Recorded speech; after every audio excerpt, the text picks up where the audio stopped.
Hi, hello dear students. See, so 12th standard physics lesson 1 electrostatics. So electrostatics நம்ம எங்க இருக்கோம்? Yes, capacitor topic தான். So இப்போ capacitorல 4 3 mark இருக்கு அப்படின்னு நம்ம சொல்லியிருந்தோம். So அதுல 2 3 mark நம்ம டிஸ்கஸ் பண்ணியாச்சு. Now அடுத்த 2 3 mark தான் டிஸ்கஸ் பண்ண போறோம். சரிங்களா? Yes. என்ன சார் அடுத்த 2 அப்படின்னா கெப்பாசிட்டரை நம்ம சீரிஸ் அண்ட் பேரலல்ல கனெக்ட் பண்ணி அதுக்கான எக்ஸ்பிரஷன் எடுத்துட்டு வர போறோம். ஸோ ஒன்று ஒரு 3 மார்க் தான். சரிங்களா? ஸோ இது ஒரு 3 மார்க்கா கேட்பாங்க, அது தனியாக 3 மார்க்கா கேட்பாங்க. மேபி எப்பயாச்சும் ஒரு டைம் எடுத்து சேர்த்து 5 மார்க்ல கேட்பாங்க, ரொம்ப ரேரா. சரிங்களா? ஸோ தனித்தனியாக 3 மார்க்ல தான் வந்து கேட்பாங்க. So capacitor in series. So அப்போ கெப்பாசிட்டரை நம்ம சீரிஸ்ல வந்து கனெக்ட் பண்றோம். கனெக்ட் பண்ணிடலாமா? எஸ். வாங்க ஃபர்ஸ்ட் ஆஃப் ஆல் நம்ம டயக்ராம் ட்ரா பண்ணிப்போம். ஸோ அப்போ கெப்பாசிட்டர் அப்படின்னாவே நமக்கு தெரியும் எத்தனை டெர்மினல் இருக்கும் கெப்பாசிட்டருக்கு. எஸ். ஸோ 2 டெர்மினல் இருக்கும். இங்க நம்ம வந்து 3 கெப்பாசிட்டர் எடுக்க போறோம். சரிங்களா?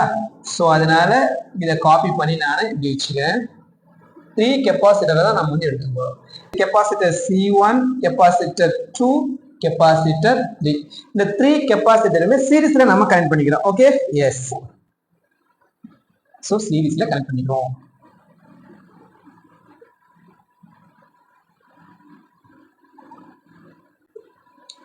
ஸோ இந்த கெப்பாசிட்டர் எது கூட சார் கனெக்ட் பண்ண போறோம்? எஸ், பேட்டரி கூட கனெக்ட் பண்ண போறோம்.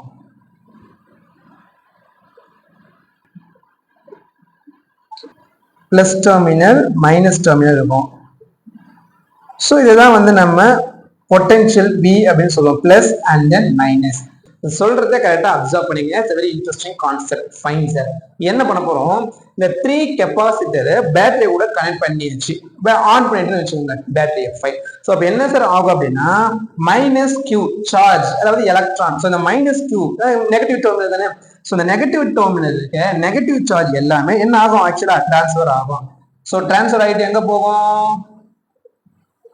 டிரான்ஸ்ஃபர் ஆகிட்டு தேர்ட் கெப்பாசிட்டர் இருக்குல்ல, தேர்ட் கெப்பாசிட்டரோட இந்த டெர்மினலுக்கு போகும். ஓகே, ஃபார் எக்ஸாம்பிள் சும்மா ஒரு எக்ஸாம்பிளுக்கு ஒரு 6 நெகட்டிவ் சார்ஜ் வச்சுக்கலாம். 6 நெகட்டிவ் சார்ஜ் இங்க போகுது சார். ஃபைன். சோ அப்ப நெட் சார்ஜ் ஆக்சுவலா இந்த நெட் சார்ஜ் என்னவா இருக்கும்? 0. which means நெட் சார்ஜ் 0 அப்படின்னா இந்த சார்ஜ் இல்ல அப்படின்றது மீனிங் கிடையாது. ஈக்குவல் நம்பர் ஆஃப் சார்ஜஸ் இருக்கும். அண்டர்ஸ்டாண்ட்? எஸ். சோ அப்போ ஃபார் எக்ஸாம்பிளுக்கு ஒரு 6 சார்ஜ் இங்க போயிட்டு இந்த பிளேட்ல வந்து உட்காந்துச்சுன்னு வச்சுக்கோங்களேன். நவ் சோ இங்க வந்து என்ன சார், பாசிட்டிவ் சார்ஜ் இருக்கும், நெகட்டிவ் சார்ஜ் இருக்கும். அப்ப இங்க என்ன நடக்கும் அப்படின்னா எலக்ட்ரோஸ்டாட்டிக் இண்டக்ஷன் நடக்கும். எலக்ட்ரோஸ்டாட்டிக் இண்டக்ஷன் அப்படின்னு நமக்கு தெரியல. ஒரு பலூன் எடுத்து ஊதி தலையில ரப் பண்ணிட்டு செவுத்துல வச்சா என்ன ஆகுது? செவுத்துல வந்து ஒட்டிக்கும். அது எப்படி ஒட்டுது? எஸ். சோ இங்க சொல்றேன், இங்க வந்து பாசிட்டிவ் அண்ட் நெகட்டிவ் சார்ஜ் இருக்குல்ல.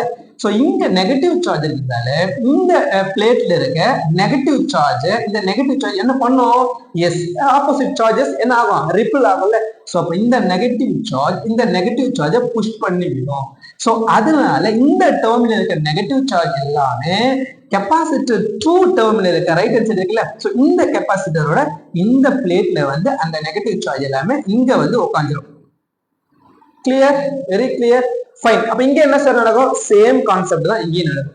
இங்க எலக்ட்ரோஸ்டாட்டிக் இண்டக்ஷனால இங்க இருக்கிற நெகட்டிவ் சார்ஜ் இந்த சார்ஜ் புஷ் பண்ணி விடும். சோ அப்ப இங்க இருக்க நெகட்டிவ் சார்ஜ் எல்லாமே இந்த C1 கெப்பாசிட்டரோட இந்த பிளேட்ல வந்து உட்காந்துக்கும். You understand? Very clear. So அப்ப இங்க இருக்க நெகட்டிவ் சார்ஜ் எல்லாமே இங்க வந்துருச்சு. அப்ப இங்க என்ன சார்ஜ் இருக்கும்? பாசிட்டிவ் சார்ஜ் இருக்கும். அதேதான் same concept. Number of charges அப்ப எப்படி சார் இருக்கும் அப்படின்னா ஈக்குவலா இருக்கும். which means கான்ஸ்டன்டா இருக்கும். ஓகேங்களா? எஸ். சோ V பொட்டன்ஷியல் தான் கொடுக்குறோம். அப்போ இங்க இருக்க பொட்டன்ஷியல் தான் நம்ம என்ன சொல்ல போறோம்? இங்க இருக்க பொட்டன்ஷியல் V1, இங்க இருக்க பொட்டன்ஷியல் V2, இங்க இருக்க பொட்டன்ஷியல் V3. ஓகே, சோ அப்போ பொட்டன்ஷியல் டிஃபரன்ஸ் தான், கெப்பாசிட்டன்ஸ் டிஃபரன்ஸ் தான். 3 கெப்பாசிட்டர் வந்து நம்ம கனெக்ட் பண்ணிக்கிறோம். அப்ப இங்க எது மட்டும் சார் கான்ஸ்டன்ட் அப்படின்னு கேட்டீங்கன்னா சார்ஜ் Q மட்டும் constant. This is very important. ஓகேங்களா? இதுதான் இம்பார்ட்டன்ட் கான்செப்ட். ஆக்சுவலா கான்செப்ட் புரிஞ்சுதா? ரொம்ப ஈஸியா புரிஞ்சிருக்கும் அப்படின்னு நம்புறேன். நம்ம புரிஞ்சதில்ல, ஒண்ணுமே கிடையாது. இதுல இருக்க நெகட்டிவ் சார்ஜ் இந்த டெர்மினல் போகுது. இங்க எலக்ட்ரோஸ்டாட்டிக் இண்டக்ஷனால இதுல இருக்க நெகட்டிவ் சார்ஜ் இந்த நெகட்டிவ் சார்ஜ் புஷ் பண்ணி விடுது. அப்ப இங்க நெகட்டிவ் சார்ஜ் வந்தது. சேம் இதுல பாசிட்டிவ் இருக்கும், நெகட்டிவ் இருக்கும். சோ அப்ப இது என்ன பண்ணுது? இங்க இருக்க நெகட்டிவ் சார்ஜ் புஷ் பண்ணி விடுது. இது சேம் கான்செப்ட் தான் நடக்குது. சோ அப்ப அகைன் இங்க என்ன ஆகும்? இந்த நெகட்டிவ் சார்ஜ் புஷ் பண்ணி விடும். அப்ப இந்த நெகட்டிவ் சார்ஜ் என்ன ஆகும்? இங்க வந்து ஆக்சுவலா இங்க வந்து டிரான்ஸ்ஃபர் ஆகும். ஸோ அப்படி வந்து இங்க வந்து என்ன நடக்கும், இங்க ஃப்ளோ ஆஃப் எலக்ட்ரான்ஸ் வந்து நடந்துட்டே இருக்கும். சரிங்களா? ஸோ இங்க நெகட்டிவ் சார்ஜ் இங்க வந்ததால இது வந்து பாசிட்டிவ் சார்ஜ் ஆயிடுச்சு. இதுதான் கான்செப்ட். இந்த கான்செப்ட் கீழே எடுத்து ஒரு பேராகிராஃபா எழுதிக்கோங்க. ஓகேங்களா? எஸ். ஸோ இது கிளியர் தானே? இதை மினிமைஸ் பண்ணிடலாமா?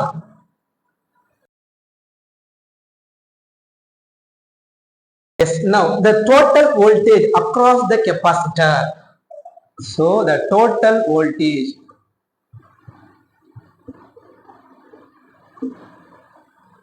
எங்க across the capacitor. So V which is equal to எப்படி இருக்குங்க ஆக்சுவலா? இதை வேணா கொஞ்சம் பெருசு என்ன பண்ணிக்கலாமா? ரொம்ப சின்னது பண்றீங்க, பெருசு பண்ணிக்கலாம். S. So V which is equal to இங்க எப்படி இருக்கு? V1 V2 V3. ஓகேங்களா? எஸ். டோட்டல் சொல்லிருக்கோம். அப்ப என்ன பண்ண போறோம்? ஆட் பண்ண போறோம். V1 plus V2 plus V3. Now, so capacitance of the capacitor. இதுக்கான எக்ஸ்பிரஷன் என்ன? நமக்கு ஆல்ரெடி தெரியும். It's a very important expression. கண்டிப்பா மறக்கவே கூடாதுன்னு சார் சொல்லிருந்தேன். C which is equal to Q by V. So இந்த எக்ஸ்பிரஷனை டெஃபினட்டா நம்ம மறக்கவே கூடாது. எப்போ கேட்டாலும் சொல்லணும். சரிங்களா? எஸ். சோ இப்போ இதுல இருந்து V கால்குலேட் பண்ணிடலாமா? இப்போ C equal to Q by V அப்படின்னா இப்போ V equal to என்ன வரும்?